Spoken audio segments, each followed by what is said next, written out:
Bien, hermanos, bien con la reflexión, muchas gracias. Vamos a continuar y vamos ahora sí a introducir el concepto de suicidalidad. Y todo esto parte desde la desesperanza. Por eso la iglesia y la fe son un factor tan protector, porque nos entregan esperanza, ¿cierto? La esperanza de algo mejor, de un futuro, de una eternidad, etc. Entonces, cuando entra la desesperanza, entra esta idea de que la vida no vale la pena. Y entra un deseo pasivo de morir. Así parte. Hoy ojalá la micro chocara y me muriera. Ojalá cruzar y que me atropellen. Pero que no sea mi responsabilidad. Eso es un pensamiento pasivo de muerte. O no sé, ojalá dormir y no despertar nunca más. Ese también es un deseo pasivo de morir. Que luego conduce a ideas suicidas más concretas. Me quiero morir, no tengo planes, no tengo futuro, etc. Y la idea termina en un plan, lo voy a hacer así, voy a comprar una cuerda, etc. Que eso concluye en un intento suicida que muchas veces no es exitoso, gracias a Dios, y otras veces sí, que es el suicidio consumado, y ahí todos lo lamentamos mucho más. Ya, definiciones de suicidio. La Organización Mundial de la Salud establece una definición de suicidio y es todo acto por el que el individuo se causa a sí mismo una lesión o un daño con un grado variable en la intención de morir. O sea, puedo tener mucha intención de morir o poca intención de morir, pero me causo daño, igual. Cualquiera sea el grado de la intención, sea letal o no. ¿Ya? Y actualmente se ha agregado al concepto de suicidio que el suicida pretende, más que acabar con su vida, acabar con el dolor psicológico, que termina y como consecuencia pierde la vida. Pero lo que se busca en realidad es terminar con este dolor y este malestar psíquico, que nos puede causar un montón de factores. O sea, la sociedad puede ser un factor de malestar psíquico, la desigualdad, ver que tener este discurso de positivismo, ¿cierto? Como levántate antes que todos, llega más temprano al trabajo, sale después y vas a conseguir todo lo que quieras y vas a ser exitoso. Ese discurso que no toma en cuenta las limitaciones socioeconómicas, el contexto en el que vive la gente. Entonces, todos estos discursos, ámate a ti mismo, sal de esa depresión en la que estás, tú puedes, métele ganas, todo eso son discursos que al final ponen la responsabilidad en nosotros, sin tener en cuenta que al final el malestar es social, ¿cierto? Y es el contexto el que nos hace a veces estar tan mal. Por ejemplo, las condiciones laborales, no sé si se acuerdan, hace un tiempo murió un conductor de micro, porque se bajó de la micro a hacer pipí detrás de la micro, y la micro se soltó y lo aplastó con la micro que estaba estacionada atrás. Eso habla de condiciones indignas para el trabajo, ¿cierto? De no tener un lugar donde hacer pipí, donde no tener un baño, que es una necesidad biológica básica. ¿Cómo le digo yo, como psicóloga, a la esposa de ese caballero? Señora, pero tiene depresión, pucha, échele ganas, usted puede, salga de esto. ¿Con qué cara? Se me cae la cara de vergüenza de decirle algo así. Ahí lo único que podemos hacer es contener su dolor, contenerla, sin este discurso positivista, que termina siendo tóxico. Entonces, eso. En términos de antecedentes, en los últimos 45 años, las tasas de suicidio han aumentado a nivel mundial un 60%, muchísimo. El suicidio es una de las 3 primeras causas de muerte entre las personas entre 15 a 44 años y la segunda causa en el grupo de 10 a 24 años, la segunda causa. Las tasas, aquí en Chile tenemos la tasa más alta de suicidio en Latinoamérica en jóvenes y adolescentes. Y bueno, todas son por causas evitables, menos el suicidio, claramente. Y entre los adolescentes el suicidio, la proporción es que los adolescentes hombres se suicidan mucho más que las mujeres. Y en general, los hombres se suicidan mucho más que las mujeres. Las mujeres, ¿qué? Hay accidentes que también están en la estadística de ese suicidio, no se puede comprobar, pero... Sí, que existen, la María Soledad dice que los accidentes, o a veces los homicidios y los suicidios, pasan por accidentes, pero en verdad tenían una intención suicida detrás. Accidentes de tránsito, accidentes de gente que se cae, etc. Y bueno, como les decía, los hombres en general se suicidan de 3 a 5 veces más que las mujeres.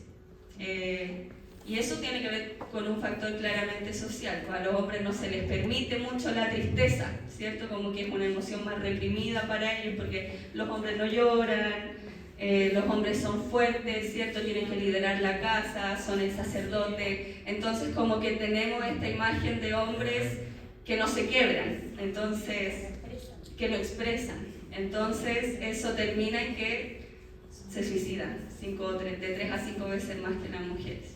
Y las mujeres sí tenemos mayores altos de depresión diagnosticada, por ejemplo, porque las mujeres sí como que buscamos ayuda, se nos permite más también, como la tristeza. Mitos y creencias. El sujeto que se repone de una crisis suicida no corre peligro alguno de recaer. Ese es mito. Ya si alguien vivió una situación de crisis suicida, lo más probable es que vuelva a suceder. El suicidio no puede ser prevenido porque ocurre de impulso. Eso no es cierto. Las personas que se suicidan o que cometen suicidio en general llevan harto tiempo planeándolo, no es una situación de impulso. El final, los últimos minutos sí podemos hablar de impulsividad, porque en realidad nadie quiere morir, si al final te queremos terminar con el dolor psíquico. Y esos últimos minutos podemos llamarlo impulsividad, pero esto viene de antes y lo vienen pensando desde antes. Los jóvenes que intentan suicidarse no tienen realmente la intención de hacerlo y solo persiguen manipular a otros. Y esto es un discurso muy dicho. Y también es mito. De hecho, hay niños, los niños a veces que tienen ideas suicidas, un niño puede, por ejemplo, tomarse una caja de vitamina C.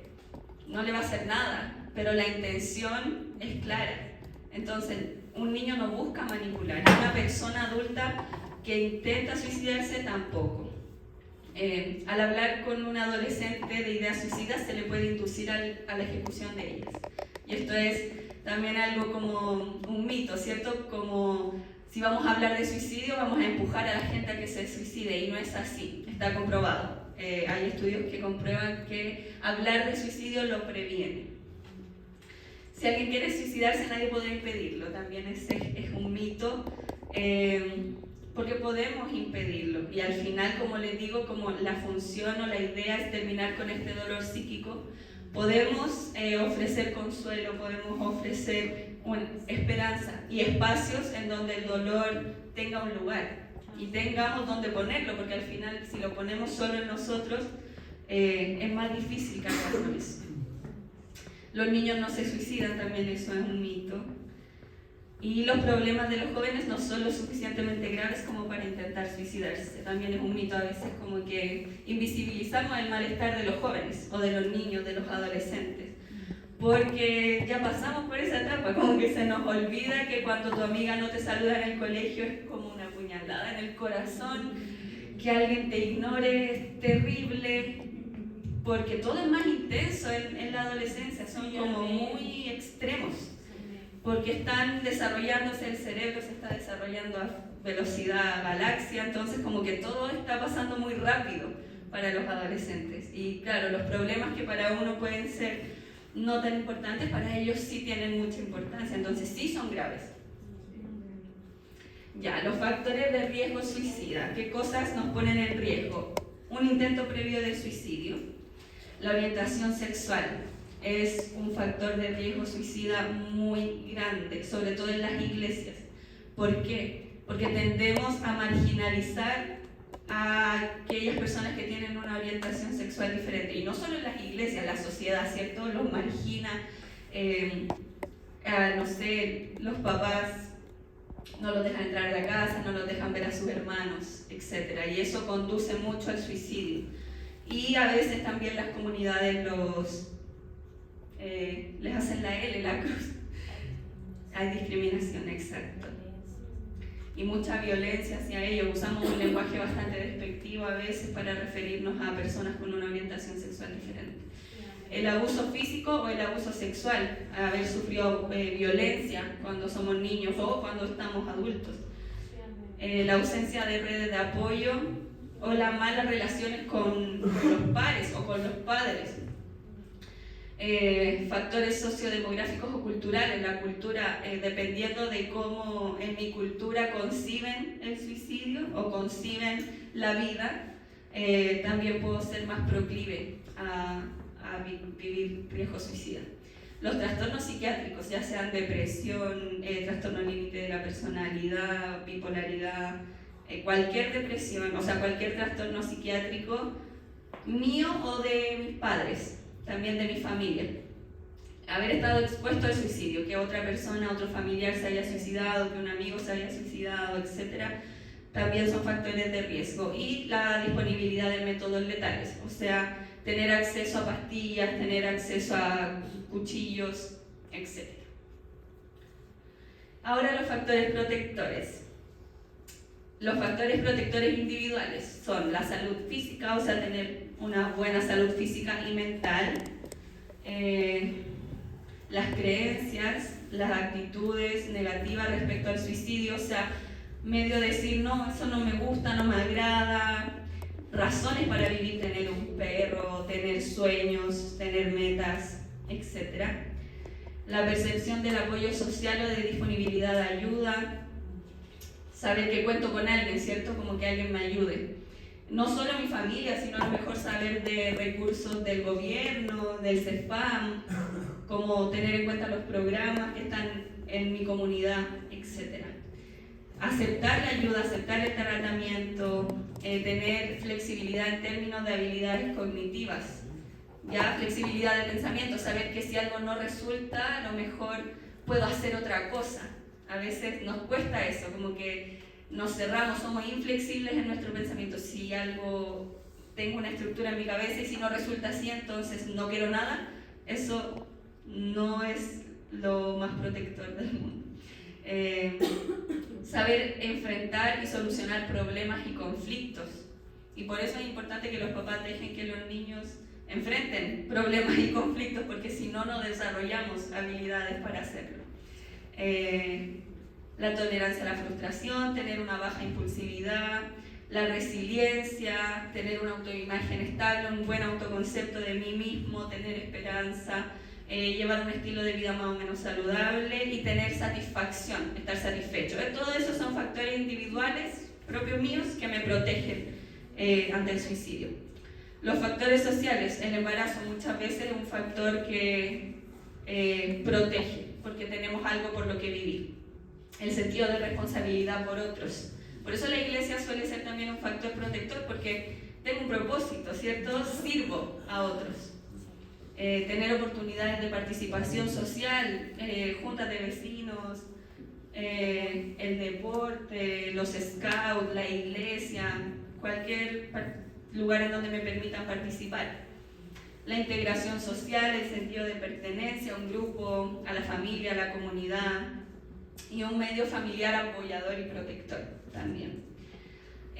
Los factores protectores ambientales, que son acceso a los tratamientos de salud mental, tener conexiones, ¿cierto? Apoyos comunitarios,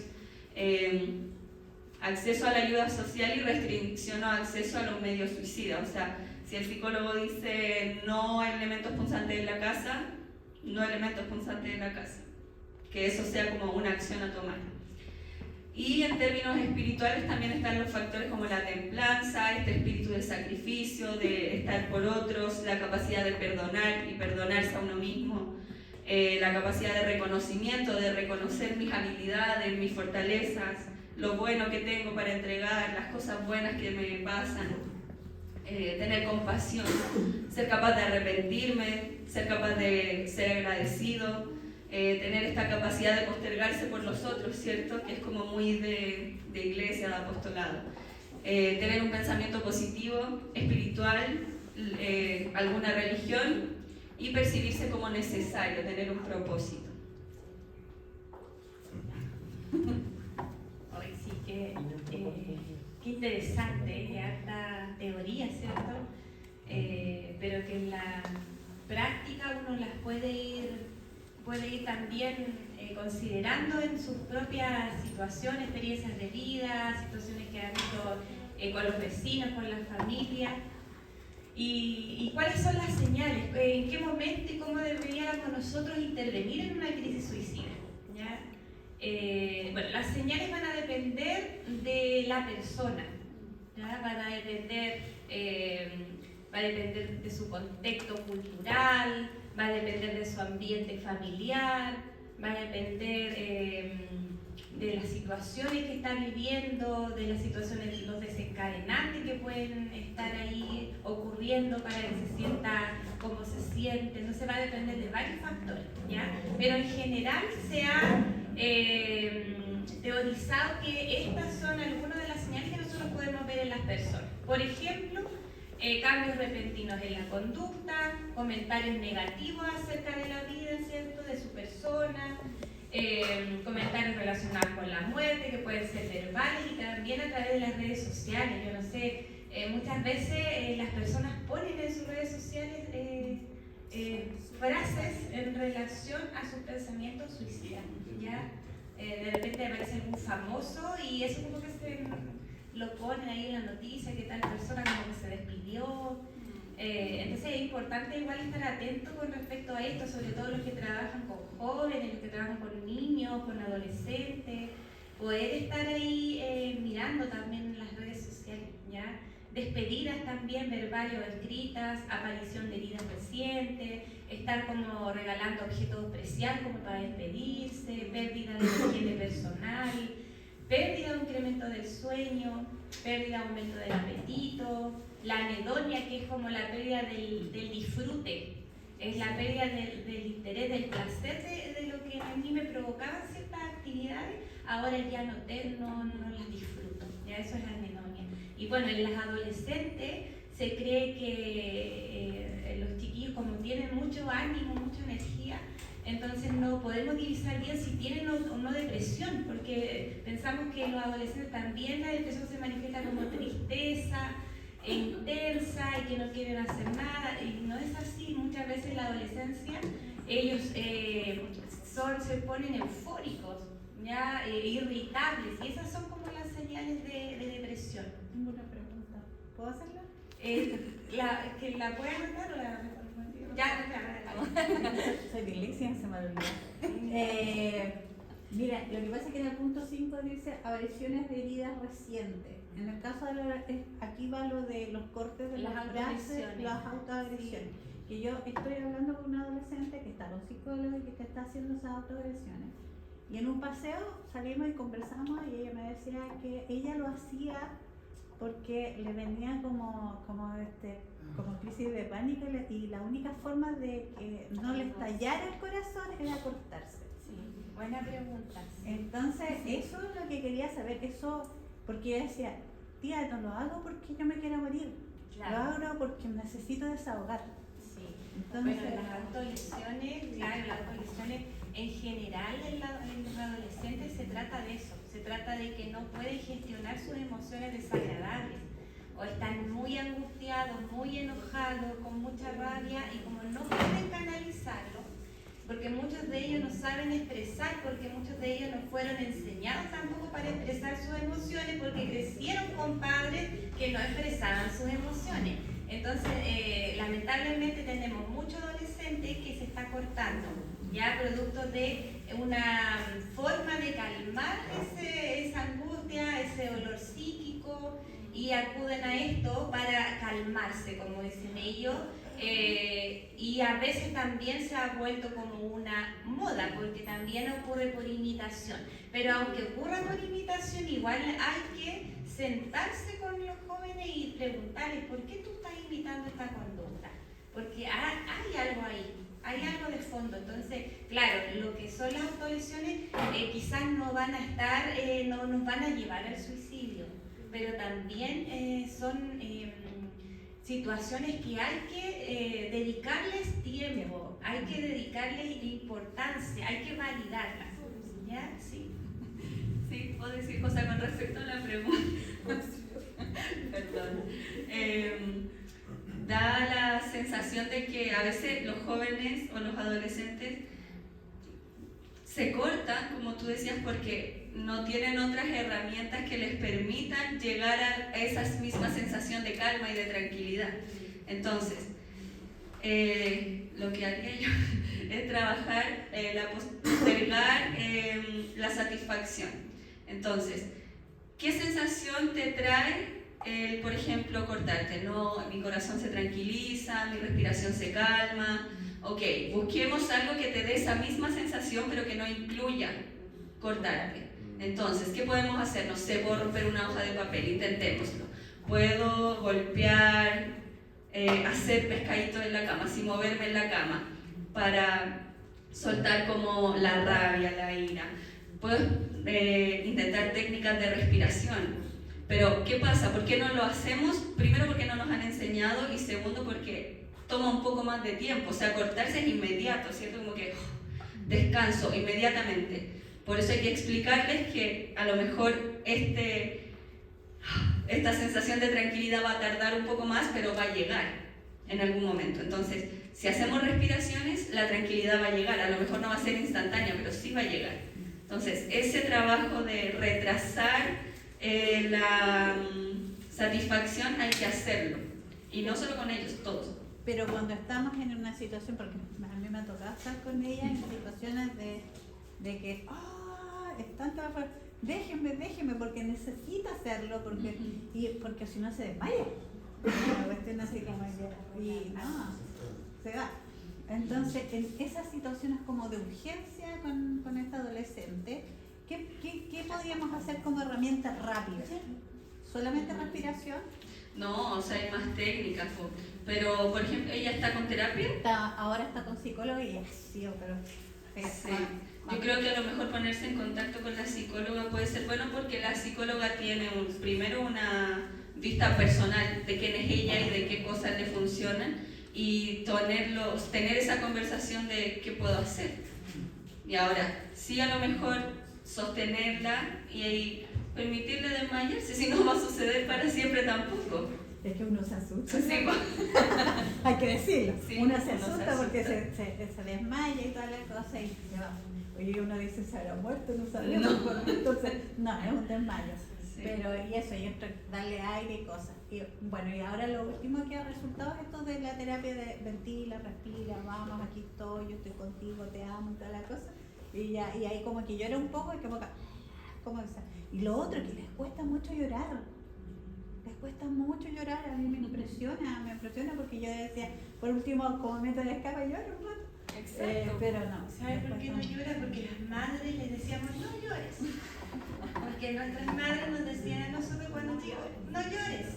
Entonces, claro, fuimos nosotros creciendo como que no podíamos llorar en el fondo. Entonces nos vamos reprimiendo nuestras emociones. Por eso la Constanza explicaba que las emociones desagradables hay que vivirlas. Si hay que llorar, hay que llorar. Si estamos enojados, estamos enojados. No, aunque seamos cristianos, había una canción que también la mencioné, esa que dice, el cristiano no puede estar enojado. No sé si la han escuchado. Pero sí podemos estar enojados, sí podemos estar tristes. La emoción, somos creados con emociones, y las emociones son importantes expresarlas, porque si las vamos reprimiendo se nos vuelve un aprendizaje. Y por eso se manifiestan las crisis, porque hay represión de emociones. Yo creo que las emociones hay que gestionar, aprender a gestionar. Y en las crisis siempre se acompañan. A veces las crisis van a durar mucho rato, a veces van a ser menos largas, pero se acompañan. Y que uno se desespere y quiere que ya termine de llorar, termine de hacer lo que el show decimos nosotros. Pero nosotros tenemos que ahí acompañar. Claro, hay que acompañar. Y ahí todas las personas son diferentes, hay personas más intensas que otras también, que se van a demorar más en calmarse. En este caso, a mí me da más temor, porque lo puedo entender de una persona que es es espontáneo. Pero esta chiquitita es muy tímida, entonces cuando le viene la crisis, tú como que no esperarías que ella reaccionara así como, pero no así tan pasivamente, entonces no va. Entonces, eso a mí me preocupa, porque si fuera alguien así como súper hiperventilado, ya va a terminar el show, por aquí lo tengo. Pero en el caso de las que son tranquilas, las que son más pasivas, Perdona, hay algunos que son más introvertidos, otros más extrovertidos, son diferentes. Exacto. entonces ahí es cuando uno entra con susto. Porque hay contenidos chicos que son más como agresivos, más espontáneos para sus expresiones, y creo que es más fácil que los que son más pasivos. Porque los pasivos no sabes qué esperar. Claro, y les cuesta expresar. Sí, por eso, bueno, importante que esté también ahí en terapia, porque en terapia se puede trabajar todo eso. Sí, les estábamos en terapia. Sí. Bueno, ¿cómo entonces podemos intervenir y prevenir? ¿Ya? Bueno, está la Alianza Chilena contra la Depresión, que es una institución que ha creado estrategias de prevención a través de un manual que se llama Vive y Yo Te Ayudo, que está en PDF, y lo puedes descargar ahí en Google, y es bien bueno. Y este manual busca capacitar a facilitadores comunitarios, ¿ya? Llamados gatekeepers, se usa como este concepto, que es bien, me gusta a mí porque conecta ahí con que podamos nosotros también ser estos gatekeepers, estos facilitadores comunitarios, ¿ya? Y estas personas pueden ser personas que tienen puestos de influencia o personas que son validadas por otros, como por ejemplo educadores, sacerdotes, pastores, funcionarios de salud, policías. ¿Ya? Y estos facilitadores son los que van a entregar la primera ayuda a la persona que está en crisis, ¿ya? Van a ser aquellos que van a acompañar, van a ser aquellos que van a entregar esta ayuda, esta primera ayuda psicológica, estos primeros auxilios psicológicos, y son personas, como les decía, de influencia, que son validados en su grupo ahí, ¿ya? Y ellos son personas que generan confianza, por ejemplo, tienen una capacidad emocional, tienen una actitud empática, ellos pueden crear un clima de confianza para poder acoger a los demás, están dispuestos también a enfrentar situaciones de conflicto con templanza, sin perder la tranquilidad, y son también diligentes para derivar, ¿ya? Todas estas habilidades son las que se necesitan para poder ser este facilitador comunitario, pero también quizás a lo mejor no, pero yo no soy tan así, pero también se pueden desarrollar, también se pueden ir aprendiendo, y puedo yo, si yo quiero ser también este facilitador comunitario.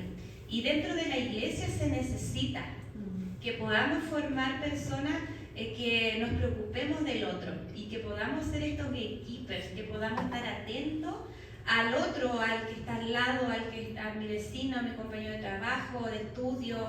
A veces en la iglesia también se dice, cantábamos una canción en la mañana, no sé si te diste cuenta, pero decía, alaba al Señor y que no te importe nada, ni tu hermano que está a tu lado, una alabanza así. No sé si me han escuchado. Entonces a veces, claro, se nos enseña, porque para que no nos dé vergüenza alabar al Señor, yo creo que ese sentido tiene, pero también puede darse ese sentido de que yo vengo a la iglesia, ¿cierto?, a adorar al Señor, cierro mis ojos, los abro y me voy a mi casa, y no me importó mi hermano que estaba al lado. Entonces yo creo que es súper importante que la palabra del Señor, cuando dice no se dejen de congregar, no, como algunos tenían por costumbre, no se refería solo a la liturgia, de venir a adorar a Dios, porque yo puedo adorar a Dios también en mi casa. Ahí el propósito principal era la koinonía, era la comunión, era el preocuparme de mi hermano, ¿ya? Entonces la relación, ¿cierto?, con los demás. Entonces qué importante es que podamos adquirir estas habilidades. Que ustedes están aquí, están como capacitándose con esto que nosotros les estamos contando, y quizás se van a entusiasmar y quizás puedan seguir estudiando este tema y poder convertirse también en un facilitador comunitario que pueda prevenir el suicidio, que pueda acompañar a otros que lo necesitan, que puedan tener esta escucha activa. Ya a veces en la iglesia también tenemos como este rol de de que tenemos que aconsejar al otro. Y entonces la persona nos está contando su problema y nosotros no estamos escuchando, lo estamos pensando, a ver, ¿qué le puedo decir? ¿Qué le puedo responder, Señor?